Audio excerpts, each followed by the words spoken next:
Salut, bienvenue, je vous ai laissé la dernière fois avec un peu sur votre faim avec cette histoire de Gary Albert. Donc Gary Albert, c'est un maître du copywriting.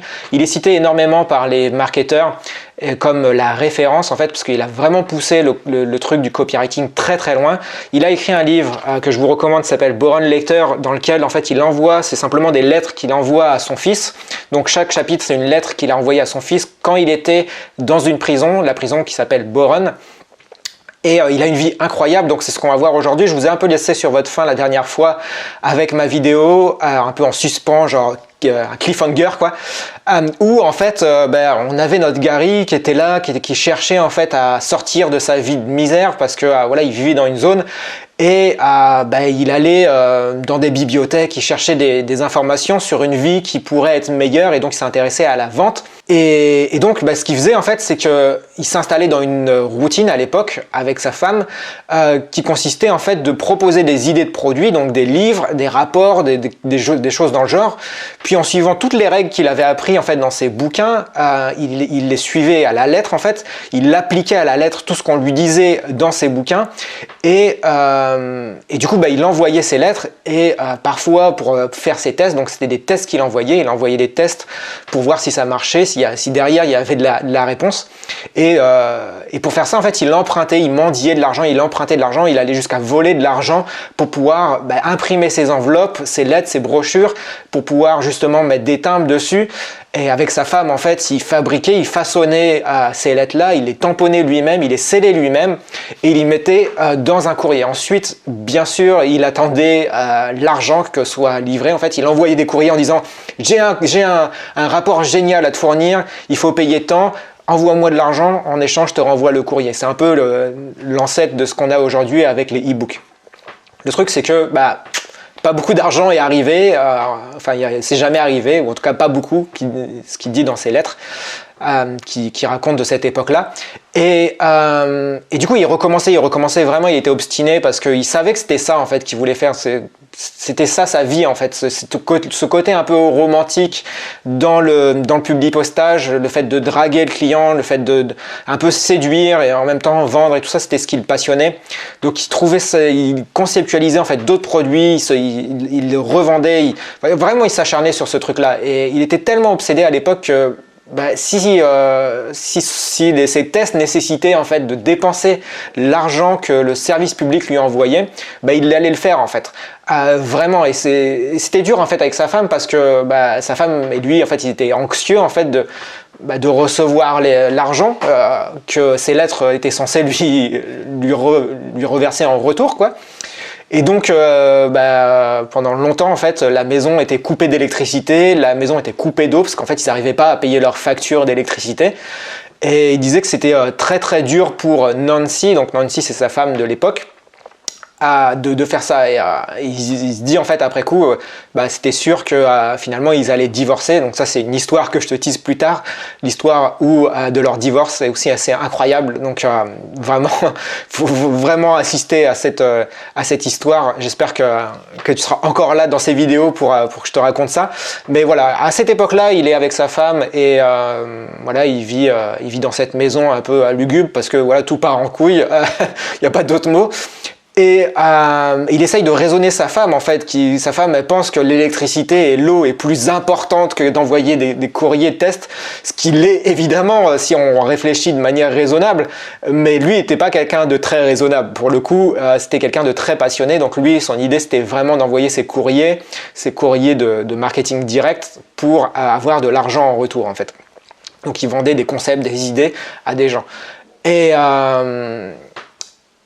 Et donc du coup ce qu'il faisait en fait c'est que ça lui a pris 3 ans en fait ce truc-là, le fait de apprendre de ses erreurs, ça lui a pris 3 ans. Il dit c'est vraiment parfois il y a des choses qui sont longues, notamment ça, l'apprentissage c'était long.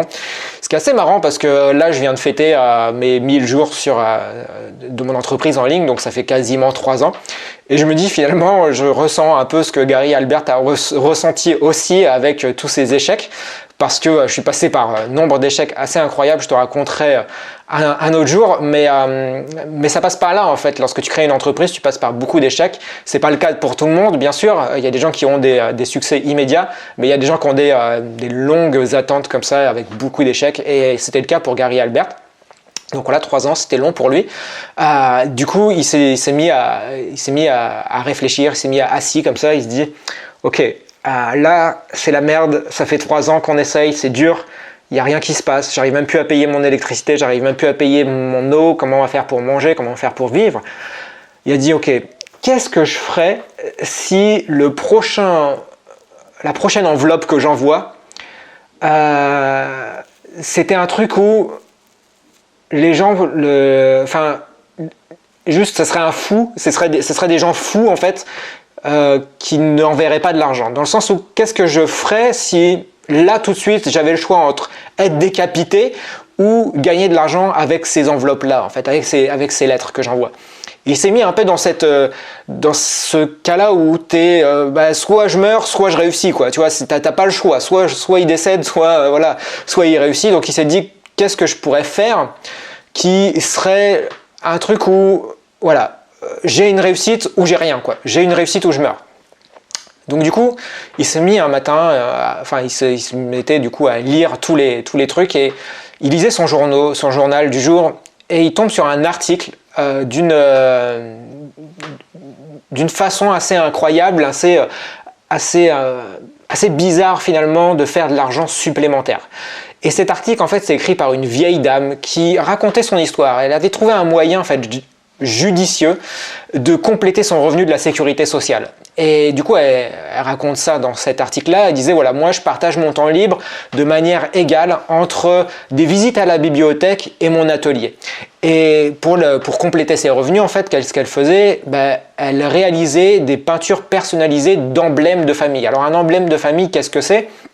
C'est des choses très très anciennes à l'époque des chevaliers et tout ça. Il y avait des armureries, donc des sortes de blasons avec un beau logo dessus, avec ton nom dessous, qui représente ta famille en fait. Et on en a tous finalement quand tu cherches très très loin dans qui est ta famille, tu trouves un blason et on en a tous. Alors en tout cas un grand nombre de personnes.